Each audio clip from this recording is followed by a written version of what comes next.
Agama Rastafari adalah salah satu gerakan spiritual dan budaya yang lahir di Jamaika pada awal abad ke-20.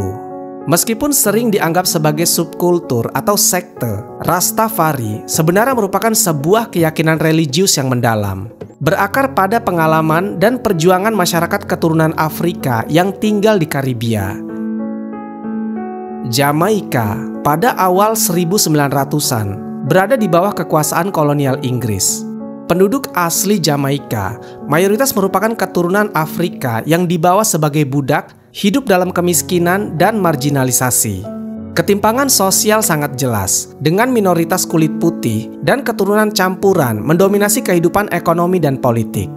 Di sisi lain, mayoritas rakyat jelata hidup dalam kondisi yang sulit, tanpa akses pendidikan atau peluang ekonomi yang memadai. Dalam suasana penindasan ini, muncul kesadaran akan pentingnya identitas dan kebanggaan rasial di kalangan komunitas keturunan Afrika. Perlawanan terhadap penindasan kolonial semakin menguat seiring dengan berkembangnya gagasan Pan-Afrikanisme, sebuah gerakan yang menyerukan persatuan dan kebebasan bagi orang-orang keturunan Afrika di seluruh dunia. Salah satu tokoh utama dalam gerakan ini adalah Marcus Garvey, seorang pemimpin visioner yang nantinya menjadi tokoh sentral dalam gerakan Rastafari. Marcus Garvey lahir di Saint Anne Bay, Jamaika pada tahun 1887 sebagai seorang orator yang ulung dan pemikir radikal. Garvey mendedikasikan hidupnya untuk mempromosikan hak-hak orang keturunan Afrika. Dia mendirikan Universal Negro Improvement Association pada tahun 1914, sebuah organisasi yang bertujuan untuk mengangkat martabat dan memperjuangkan kemerdekaan bangsa Afrika di tengah penindasan kolonial. Garvey dikenal dengan slogannya, yaitu Africa for the Africans, yang menegaskan keyakinan bahwa Afrika adalah tanah air sejati bagi semua orang keturunan Afrika. Salah satu visi utamanya adalah mendorong kembalinya diaspora Afrika ke benua asal mereka. Meski sebagian besar rencana ini tidak terlaksana, gagasannya memberikan inspirasi besar bagi gerakan Rastafari. Garvey juga dikenal karena sebuah pernyataan yang kemudian dianggap sebagai ramalan oleh para pengikut Rastafari. Lihatlah ke Afrika, di mana seorang raja kulit hitam akan dinobatkan. Dia akan menjadi penebus kita. Pernyataan ini menjadi landasan teologis bagi Rastafari ketika seorang pemimpin dari Ethiopia, yaitu Haile Selassie I, naik tahta pada tahun 1930. Pada 2 November 1930, Rastafari Makonnen dinobatkan sebagai Kaisar Haile Selassie I di Ethiopia. Penobatan ini menjadi peristiwa besar dalam sejarah Afrika karena Selassie adalah simbol kemerdekaan di tengah-tengah penjajahan Eropa yang mendominasi hampir seluruh benua Afrika pada saat itu. Haile Selassie mengklaim garis keturunannya langsung dari Raja Salomo dan Ratu Sheba, yang dalam Alkitab dikenal sebagai penguasa yang memiliki hubungan erat dengan Tuhan. Penobatan Selassie menciptakan gelombang besar antusiasme di kalangan orang keturunan Afrika, khususnya di Jamaika. Bagi mereka, Selassie adalah bukti nyata bahwa Afrika tidak hanya memiliki sejarah besar, tetapi juga masa depan yang menjanjikan. Selassie dianggap sebagai raja yang dijanjikan dalam Alkitab, khususnya dalam kitab Wahyu, yang menyebutkan kedatangan kembali Kristus sebagai Raja Singa dari suku Yehuda. Pada titik inilah, agama Rastafari mulai terbentuk. Nama Rastafari sendiri berasal dari gelar dan nama Haile Selassie sebelum penobatannya. Ras yang berarti pangeran dalam bahasa Amharik, kemudian disatukan dengan Tafari Makonnen. Para pendiri Rastafari percaya bahwa Haile Selassie adalah inkarnasi Tuhan atau Jah di bumi dan penebus umat manusia, khususnya bagi keturunan Afrika. Gerakan Rastafari mulai berkembang di Jamaika sekitar tahun 1930-an. Ada beberapa tokoh utama yang dikenal sebagai pendiri awal gerakan ini, termasuk Leonard P. Howell, Joseph Hibbert, Archibald Dunkley, dan Robert Hines. Mereka adalah individu yang memperkenalkan keyakinan bahwa Haile Selassie adalah Mesias yang dijanjikan. Leonard Howell, yang sering disebut sebagai Bapak Rastafari, adalah salah satu yang paling berpengaruh. Dalam bukunya yang berjudul The Promised Key, Howell menguraikan keyakinan bahwa orang Afrika di seluruh dunia adalah umat pilihan Tuhan dan bahwa penebusan mereka akan datang melalui Haile Selassie. Howell juga menyerukan perlawanan terhadap penindasan kolonial dan menekankan pentingnya hidup mandiri. Howell mendirikan komunitas Rastafari pertama di Pinnacle, yaitu sebuah wilayah pedesaan di Jamaika. Komunitas ini berfungsi sebagai tempat perlindungan bagi mereka yang merasa termarginalkan oleh masyarakat kolonial. Meskipun pemerintah kolonial memandang komunitas ini sebagai ancaman, Pinnacle menjadi pusat perkembangan Rastafari selama beberapa dekade berikutnya. Pada tahap awal, Rastafari mengembangkan simbolisme dan ajaran yang unik. Salah satu elemen terpenting adalah penggunaan Alkitab sebagai teks suci.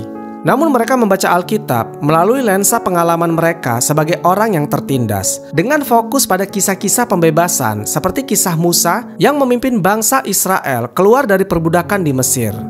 Rastafari juga mengadopsi simbol-simbol tertentu yang melambangkan identitas dan keyakinan mereka. Salah satunya adalah warna merah, kuning, dan hijau yang berasal dari bendera Ethiopia. Warna-warna ini melambangkan darah para martir, kekayaan alam Afrika, dan harapan akan pembebasan. Selain itu, Rastafari mulai mempraktikkan gaya hidup yang sederhana dan alami, termasuk pola makan berbasis nabati yang disebut ital. Mereka percaya bahwa tubuh adalah kuil Tuhan dan harus dijaga dalam keadaan yang murni. Penggunaan ganja juga menjadi bagian integral dari ritual Rastafari karena dianggap sebagai sarana untuk berkomunikasi dengan Jah dan memperoleh pencerahan spiritual. Meskipun Rastafari memberikan harapan dan kebanggaan bagi banyak orang keturunan Afrika di Jamaika, gerakan ini awalnya menghadapi penolakan keras dari masyarakat umum dan pemerintah kolonial. Rastafari sering dicap sebagai kelompok subversif dan pengikutnya menghadapi diskriminasi, penangkapan, dan kekerasan. Namun tekanan ini tidak memadamkan semangat Rastafari. Sebaliknya, mereka terus menyebarkan keyakinan mereka melalui komunitas kecil, musik, dan tulisan. Pada akhir tahun 1930-an, Rastafari telah berkembang menjadi gerakan yang signifikan meskipun masih berada di pinggiran masyarakat Jamaika.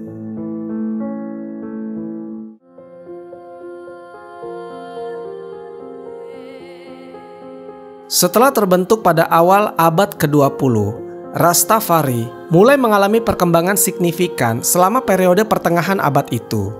Gerakan ini tidak hanya bertahan meskipun mengalami tekanan sosial dan politik, tetapi juga tumbuh menjadi sebuah identitas budaya yang lebih kokoh. Pada awal tahun 1940-an, Leonard Howell mendirikan Pinnacle, sebuah komunitas Rastafari di wilayah pedesaan Jamaika. Pinnacle dianggap sebagai pusat gerakan Rastafari pada masa itu. Komunitas ini menjadi model bagi banyak pengikut Rastafari lainnya karena mempraktikkan pola hidup yang mandiri dan kolektif. Di Pinnacle, para pengikut Rastafari menanam ganja yang mereka anggap sebagai rumput suci untuk membantu meditasi dan mencapai hubungan spiritual dengan Jah. Namun praktik ini sering menyebabkan konflik dengan pihak berwenang karena ganja dianggap ilegal di Jamaika. Pemerintah kolonial Inggris memandang Pinnacle sebagai ancaman. Dan pada tahun 1954, mereka menghancurkan komunitas ini, memaksa para pengikutnya untuk menyebar ke berbagai wilayah di Jamaika. Meskipun pembubaran Pinnacle merupakan pukulan besar, hal ini justru mempercepat penyebaran Rastafari. Pengikutnya yang tersebar membawa ajaran Rastafari ke komunitas lain, termasuk kawasan urban di Kingston, ibu kota Jamaika. Kingston kemudian menjadi pusat perkembangan Rastafari yang baru, terutama di daerah-daerah kumuh seperti Trench Town. Salah satu perkembangan paling signifikan dari Rastafari selama pertengahan abad ke-20 adalah hubungan eratnya dengan musik. Meskipun awalnya Rastafari menggunakan musik tradisional Nyabingi dalam ritual mereka, di mana drum menjadi instrumen utama. Pada tahun 1960-an, musik ini bercampur dengan genre yang lebih modern seperti ska dan reggae. Nyabingi, yang mengambil nama dari gerakan anti-kolonial di Afrika Timur, menggunakan irama drum untuk menciptakan suasana spiritual dan transendental. Musik ini tidak hanya menjadi alat komunikasi dengan Jah, tetapi juga cara untuk memproklamirkan perjuangan mereka melawan penindasan. pada saat yang sama, reggae muncul sebagai bentuk ekspresi budaya Jamaika yang baru. Artis-artis reggae seperti Bob Marley, Peter Tosh, dan Bunny Wailer mulai mengintegrasikan ajaran Rastafari ke dalam lirik lagu mereka. Reggae dengan cepat menjadi sarana yang efektif untuk menyebarkan pesan Rastafari, baik di Jamaika maupun di seluruh dunia. Lagu-lagu seperti One Love dan Get Up Stand Up menjadi himne perjuangan untuk kebebasan, kesetaraan, dan spiritualitas, sekaligus memperkenalkan ajaran Rastafari kepada audiens internasional. Pada akhir tahun 1960-an dan awal 1970-an, reggae telah membawa Rastafari keluar dari batasan geografis Jamaika dan menjadikannya gerakan global. Salah satu momen paling penting dalam sejarah Rastafari terjadi pada tahun 1966 ketika Kaisar Haile Selassie I melakukan kunjungan resmi ke Jamaika. Peristiwa ini menjadi momen monumental bagi pengikut Rastafari karena mereka menganggap Selassie sebagai inkarnasi Tuhan di bumi. Ketika Selassie tiba di Bandara Internasional Palisados pada 21 April 1966, ribuan Rastafari berkumpul untuk menyambutnya. Hari itu sekarang diperingati sebagai Groundation Day, yaitu salah satu hari paling suci dalam kalender Rastafari. Meskipun Selassie tidak pernah secara eksplisit mengakui bahwa dirinya adalah Mesias yang dijanjikan, kunjungannya memberikan legitimasi kepada gerakan Rastafari di mata dunia. Selassie berbicara tentang pentingnya perdamaian, cinta, dan persatuan yang semakin memperkuat ajaran Rastafari. Setelah kunjungan ini, Rastafari mulai mendapatkan lebih banyak perhatian di Jamaika dan internasional. Namun perhatian ini juga datang dengan tantangan baru, termasuk pengawasan dari pemerintah Jamaika dan media internasional. Di Jamaika, pengikut Rastafari sering dicap sebagai kelompok pemberontak atau kriminal. Penampilan mereka termasuk rambut gimbal atau dreadlocks dan penggunaan ganja menjadi alasan untuk stigmatisasi dan perlakuan diskriminatif. Pemerintah Jamaika bahkan melancarkan operasi besar-besaran untuk menangkap pengikut Rastafari dan membongkar komunitas mereka. Media massa juga sering melukiskan Rastafari sebagai ancaman bagi tatanan sosial. Namun meskipun mengalami tekanan yang berat, Rastafari tetap bertahan dan terus berkembang. Pada pertengahan abad ke-20, dunia sedang mengalami gelombang dekolonisasi, di mana banyak negara Afrika dan Karibia mulai meraih kemerdekaan dari penjajah Eropa. Dalam konteks ini, Rastafari menjadi simbol perlawanan terhadap kolonialisme dan penindasan rasial. Ajaran Marcus Garvey tentang kebanggaan rasial dan kembalinya orang Afrika ke tanah air mereka menjadi relevan kembali. Banyak pengikut Rastafari memandang kemerdekaan negara-negara Afrika sebagai langkah menuju realisasi ramalan Garvey tentang pembebasan total orang keturunan Afrika. Beberapa Rastafari bahkan benar-benar bermigrasi ke Afrika, terutama ke Ethiopia yang mereka anggap sebagai Zion atau tanah perjanjian. Selassie sendiri memberikan tanah kepada diaspora Afrika di Shashamane, Ethiopia sebagai bagian dari visinya untuk mempersatukan Afrika. Pada akhir 1960-an dan awal 1970-an, Rastafari mulai diakui bukan hanya sebagai gerakan spiritual, tetapi juga sebagai fenomena budaya.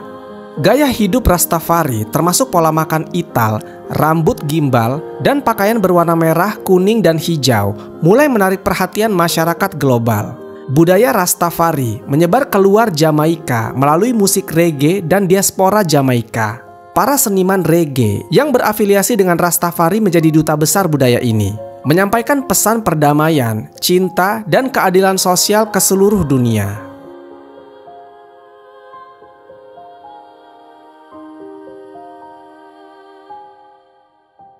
Setelah memasuki pertengahan abad ke-20-an, Rastafari mulai mengalami transformasi yang signifikan, terutama setelah diperkenalkan kepada dunia internasional melalui musik reggae dan figur-figur seperti Bob Marley. Gerakan yang awalnya berakar di Jamaika, kini telah menjadi fenomena global, diadopsi oleh berbagai kelompok di dunia. Tidak dapat dipungkiri bahwa salah satu faktor yang mendorong globalisasi Rastafari adalah Bob Marley. Sebagai musisi reggae paling terkenal di dunia, Marley menggunakan musiknya untuk menyampaikan pesan Rastafari tentang cinta, perdamaian, dan perlawanan terhadap ketidakadilan. Album-album seperti Catch a Fire yang terbit pada tahun 1973 Natty Dread tahun 1974, dan Exodus tahun 1977 tidak hanya sukses secara komersial, tetapi juga memperkenalkan ajaran Rastafari kepada audiens global. Lirik-lirik Marley seringkali mengutip ayat-ayat Alkitab yang relevan dengan Rastafari, seperti konsep pembebasan dari Babylon yang merujuk pada sistem penindasan global. Konser-konser Marley di luar Jamaika, seperti konsernya di Zimbabwe pada tahun 1980-an untuk merayakan kemerdekaan negara itu, menjadi momen penting dalam menghubungkan Rastafari dengan gerakan anti-kolonial di Afrika. Marley juga menjadi simbol perlawanan global terhadap ketidakadilan rasial, menjadikan Rastafari sebagai gerakan yang relevan tidak hanya untuk keturunan Afrika, tetapi juga bagi masyarakat yang tertindas di seluruh dunia. Persebaran Rastafari tidak hanya terjadi melalui musik, tetapi juga melalui diaspora Jamaika. Selama abad ke-20, banyak orang Jamaika yang bermigrasi ke negara-negara seperti Amerika Serikat, Kanada, Inggris, dan wilayah Karibia lainnya untuk mencari peluang ekonomi yang lebih baik. Di negara-negara ini, komunitas Rastafari mulai tumbuh. Mereka membawa ajaran dan budaya Rastafari ke komunitas lokal, menciptakan pusat-pusat baru untuk gerakan ini. Kota-kota seperti London, Toronto, dan New York menjadi rumah bagi kelompok Rastafari yang aktif, yang seringkali mengadakan pertemuan spiritual, festival musik, dan kegiatan budaya. Di Afrika, Rastafari mendapat sambutan khusus, terutama karena ajaran Marcus Garvey tentang Pan-Afrikanisme. Negara-negara seperti Ethiopia, Ghana, dan Afrika Selatan menjadi tempat di mana Rastafari berkembang pesat, baik sebagai gerakan spiritual maupun budaya. Banyak Rastafari yang bermigrasi ke Afrika melihatnya sebagai Zion atau tanah perjanjian yang telah lama mereka dambakan. Saat Rastafari menyebar ke seluruh dunia, ajaran dan praktiknya mulai mengalami adaptasi dan transformasi. Pengikut Rastafari di luar Jamaika seringkali menginterpretasikan ajaran ini sesuai dengan konteks sosial dan budaya mereka sendiri. Misalnya di Afrika, Rastafari sering dihubungkan dengan perjuangan melawan neokolonialisme dan eksploitasi ekonomi. Di negara-negara barat, Rastafari menjadi simbol perlawanan terhadap sistem kapitalisme dan diskriminasi rasial. Namun adaptasi ini juga memunculkan tantangan. Di beberapa kasus, inti spiritual Rastafari terkadang terpinggirkan, dan Rastafari lebih dilihat sebagai subkultur atau gaya hidup daripada agama. Rambut gimbal, musik reggae, dan penggunaan ganja seringkali menjadi elemen yang paling terlihat, sementara aspek spiritual dan filosofis Rastafari kurang dipahami. Globalisasi Rastafari sangat erat kaitannya dengan perkembangan musik reggae di kancah internasional. Artis-artis seperti Peter Tosh, Bunny Wailer, Burning Spear, dan Jimmy Cliff juga berperan besar dalam menyebarkan ajaran Rastafari melalui lirik lagu mereka. Selain reggae, genre-genre musik seperti hip-hop, dub, dan dancehall juga dipengaruhi oleh Rastafari. Di Amerika Serikat, artis-artis hip-hop seperti KRS-One dan Dead Press seringkali mengutip ajaran Rastafari dalam lirik mereka. Musik menjadi alat yang sangat efektif untuk menyampaikan pesan Rastafari kepada generasi muda di seluruh dunia. Pada saat yang sama, festival-festival musik seperti Reggae Sunsplash dan Rototom Sunsplash menjadi platform utama untuk memperkenalkan budaya Rastafari. Festival-festival ini menarik penggemar dari berbagai latar belakang yang seringkali tertarik pada pesan universal Rastafari tentang perdamaian, cinta, dan keadilan. Simbolisme Rastafari seperti warna merah, kuning, dan hijau, serta rambut gimbal telah menjadi elemen budaya populer di seluruh dunia. Warna-warna ini melambangkan darah para martir, kekayaan alam Afrika, dan harapan akan pembebasan, dan seringkali digunakan dalam berbagai bentuk seperti seni, mode, dan musik. Namun simbol-simbol ini juga sering disalah-artikan atau digunakan di luar konteks oleh orang-orang yang tidak memahami akar spiritualnya. Rambut gimbal misalnya, sering dianggap sebagai tren gaya rambut tanpa memahami makna spiritualnya sebagai simbol kekuatan dan ketahanan dalam Rastafari.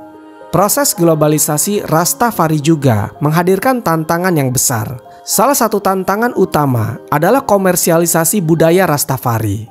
Dalam banyak kasus, elemen-elemen Rastafari seperti musik reggae dan simbol-simbolnya diadopsi oleh industri hiburan dan mode tanpa menghormati nilai-nilai inti gerakan ini.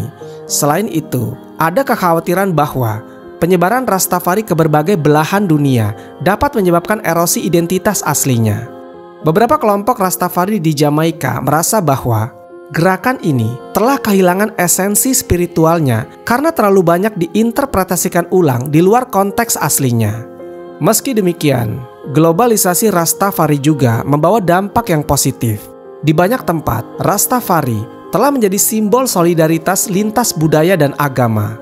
Gerakan ini menarik pengikut dari berbagai latar belakang etnis dan budaya, mencerminkan pesan universalnya tentang cinta dan kebebasan. Di beberapa negara, Rastafari bahkan mulai diakui sebagai agama yang resmi.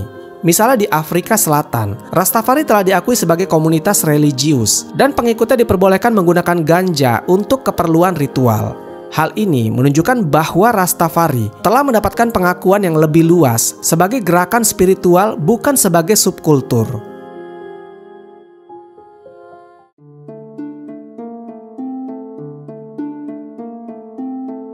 Memasuki abad ke-21, Rastafari terus berkembang sebagai gerakan spiritual, budaya, dan sosial.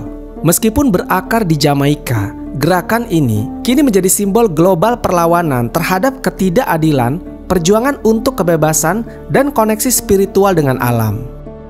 Di tanah kelahirannya, Jamaika, Rastafari tetap menjadi bagian penting dari identitas budaya bangsa. Meskipun tidak selalu diterima secara penuh oleh semua lapisan masyarakat Jamaika, gerakan ini telah diakui sebagai salah satu aspek penting dari warisan nasional. Komunitas Rastafari di Jamaika terus menjalankan praktik tradisional mereka, termasuk ritual nyabingi, pola makan ital, dan penggunaan ganja sebagai sarana spiritual. Namun mereka juga menghadapi tantangan modern, seperti urbanisasi dan pengaruh budaya barat yang semakin mendominasi kehidupan masyarakat Jamaika. Pemerintah Jamaika secara bertahap menunjukkan sikap yang lebih inklusif terhadap Rastafari. Pada tahun 2015, Jamaika menjadi salah satu negara pertama di Karibia yang melegalkan penggunaan ganja untuk tujuan medis dan keagamaan, sebuah langkah yang dianggap sebagai kemenangan besar bagi komunitas Rastafari. Teknologi dan internet telah mengubah cara Rastafari menyebarkan pesan mereka dan berkomunikasi dengan dunia. Di era digital, media sosial menjadi alat utama bagi komunitas Rastafari untuk berbagi ajaran, musik, dan budaya mereka. Platform seperti YouTube, Instagram, dan TikTok digunakan untuk mempromosikan gaya hidup Rastafari, termasuk pola makan sehat, meditasi, dan nilai-nilai perdamaian. Generasi muda Rastafari juga menggunakan teknologi untuk mendokumentasikan dan melestarikan tradisi mereka. Banyak komunitas Rastafari yang sekarang memiliki situs web, podcast, dan saluran video yang menjelaskan ajaran mereka kepada audiens yang lebih luas. Hal ini membantu menjaga relevansi Rastafari di tengah generasi digital yang semakin terhubung secara global. Namun internet juga membawa tantangan baru, seperti penyebaran informasi yang tidak akurat tentang Rastafari. Banyak stereotip dan kesalahpahaman lama yang terus berkembang, seperti anggapan bahwa Rastafari hanya terkait dengan penggunaan ganja atau gaya hidup eksentrik.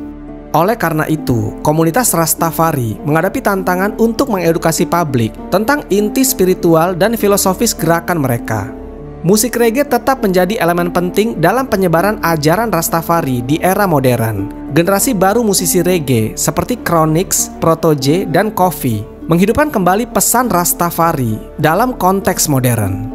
Musik mereka menggabungkan elemen reggae tradisional dengan genre musik kontemporer seperti hip-hop dan R&B, sehingga mampu menarik audiens yang lebih muda. Lirik mereka sering membahas isu-isu sosial modern seperti ketimpangan ekonomi, perubahan iklim, dan pentingnya kesehatan mental, sambil tetap mempertahankan inti pesan Rastafari tentang cinta, perdamaian, dan pembebasan spiritual. Festival reggae internasional seperti Rototom Sunsplash di Spanyol dan Reggae Sumfest di Jamaika terus menjadi platform penting bagi musisi Rastafari untuk menyampaikan pesan mereka. Festival-festival ini menarik ribuan penggemar dari seluruh dunia, menunjukkan bahwa musik Rastafari tetap relevan di era modern.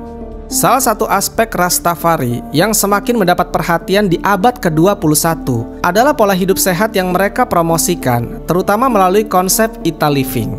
Pola makan Ital yang berbasis pada makanan alami dan bebas dari bahan kimia telah menarik perhatian di tengah meningkatnya kesadaran global tentang pentingnya pola makan yang sehat.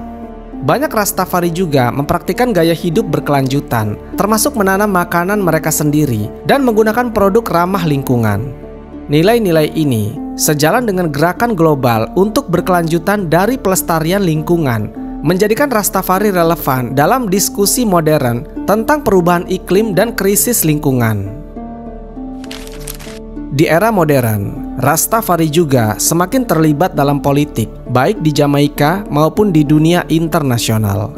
Di Jamaika, komunitas Rastafari telah berjuang untuk mendapatkan pengakuan penuh atas hak-hak mereka, termasuk hak atas tanah dan kebebasan beribadah. Di tingkat global, Rastafari sering terlibat dalam gerakan anti-rasisme, perjuangan hak asasi manusia, dan advokasi untuk dekriminalisasi ganja. Banyak Rastafari yang aktif dalam organisasi internasional seperti PBB untuk mempromosikan visi mereka tentang perdamaian dan keadilan sosial. Namun keterlibatan politik ini juga membawa tantangan, karena Rastafari sering harus menyeimbangkan nilai-nilai spiritual mereka dengan realitas politik yang kompleks. Beberapa pengikut Rastafari merasa bahwa gerakan ini harus tetap fokus pada aspek spiritualnya dan tidak terlalu terlibat dalam politik dunia. Generasi muda Rastafari memainkan peran penting dalam menjaga relevansi gerakan ini di era modern.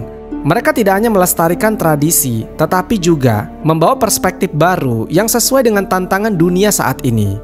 Banyak generasi muda Rastafari yang terlibat dalam isu-isu global seperti keadilan sosial, kesetaraan gender, dan kesehatan mental. Mereka juga menggunakan media sosial untuk mempromosikan pesan Rastafari kepada audiens yang lebih luas dan menciptakan komunitas global yang lebih terhubung. Namun generasi muda Rastafari juga menghadapi tekanan untuk menyesuaikan diri dengan norma-norma modern, seperti gaya hidup materialistik dan konsumtif yang bertentangan dengan nilai-nilai inti Rastafari. Oleh karena itu, menjaga keseimbangan antara tradisi dan modernitas menjadi tantangan utama bagi mereka. Dalam dunia yang semakin sekuler, Rastafari tetap menjadi oase spiritual bagi banyak orang yang mencari makna dan tujuan hidup. Ajaran Rastafari tentang hubungan dengan Jah, penghormatan terhadap alam, dan pencarian kebebasan spiritual menjadi relevan bagi mereka yang merasa terasing dalam dunia modern yang penuh tekanan dan kompetisi. Meditasi, doa, dan ritual nyabingi tetap menjadi inti dari praktik spiritual Rastafari. Banyak pengikut Rastafari yang melihat gerakan ini sebagai cara untuk melawan alienasi dan tekanan mental yang seringkali dialami di dunia modern. Seiring dengan perubahan zaman, Rastafari menghadapi berbagai tantangan dan peluang untuk tetap bertahan sebagai gerakan spiritual, sosial, dan budaya. Dunia modern dengan segala kemajuan teknologi dan sosialnya membawa tantangan bagi komunitas Rastafari. Komersialisasi budaya Rastafari, kesalahpahaman tentang ajaran mereka, serta tekanan globalisasi menjadi ancaman utama. Komersialisasi seringkali memanfaatkan elemen-elemen Rastafari seperti musik reggae, rambut gimbal, dan simbol warna merah, kuning, hijau tanpa memahami atau menghormati makna spiritualnya. Banyak produk, mulai dari pakaian hingga aksesori, menggunakan simbol-simbol ini untuk kepentingan pasar, yang membuat inti spiritual Rastafari terkadang tergeser oleh eksploitasi komersial. Selain itu, generasi muda Rastafari dihadapkan pada tantangan untuk mempertahankan nilai-nilai tradisional mereka dalam dunia yang semakin sekuler. Mereka seringkali harus menjelaskan dan membela keyakinan mereka di tengah masyarakat yang kurang memahami atau bahkan skeptis terhadap ajaran Rastafari. Meski menghadapi tantangan, Rastafari juga memiliki peluang besar di era modern. Kesadaran global yang meningkat tentang isu-isu seperti keberlanjutan, keadilan sosial, dan spiritualitas membuka ruang bagi Rastafari untuk berkontribusi pada diskusi dan aksi global. Pola hidup Ital misalnya, sejalan dengan tren global menuju pola makan sehat dan berkelanjutan. Salah satu cara utama untuk memastikan kelangsungan Rastafari adalah melalui pendidikan. Komunitas Rastafari telah mulai mendirikan sekolah-sekolah dan pusat pembelajaran yang mengajarkan ajaran mereka kepada generasi muda. Pendidikan Rastafari tidak hanya mencakup ajaran spiritual, tetapi juga sejarah Afrika, filosofi Marcus Garvey, dan pentingnya hidup selaras dengan alam. Dengan pendidikan yang kuat, generasi muda Rastafari dapat melestarikan tradisi mereka sekaligus menghadapi tantangan dunia modern.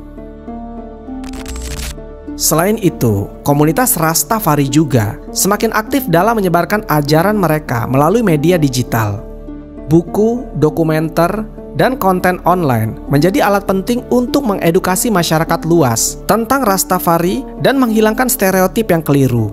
Masa depan Rastafari terletak pada kemampuan komunitas ini untuk tetap setia pada nilai-nilai inti mereka sambil beradaptasi dengan tantangan dan peluang dunia modern. Dengan berfokus pada pendidikan, keterlibatan dalam isu-isu global, dan penguatan komunitas mereka, Rastafari dapat terus berkembang sebagai gerakan spiritual yang relevan dan berpengaruh. Dalam visi mereka, Rastafari bermimpi tentang dunia yang bebas dari penindasan, di mana manusia hidup selaras dengan alam dan antara manusia satu sama lain.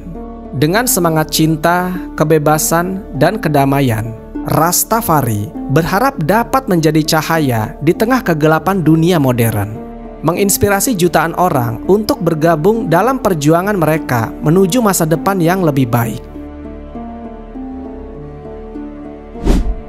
Dalam pandangan Islam, perjalanan spiritual manusia adalah sebuah pencarian yang tak pernah usai untuk menemukan makna hidup dan mendekatkan diri kepada Sang Pencipta.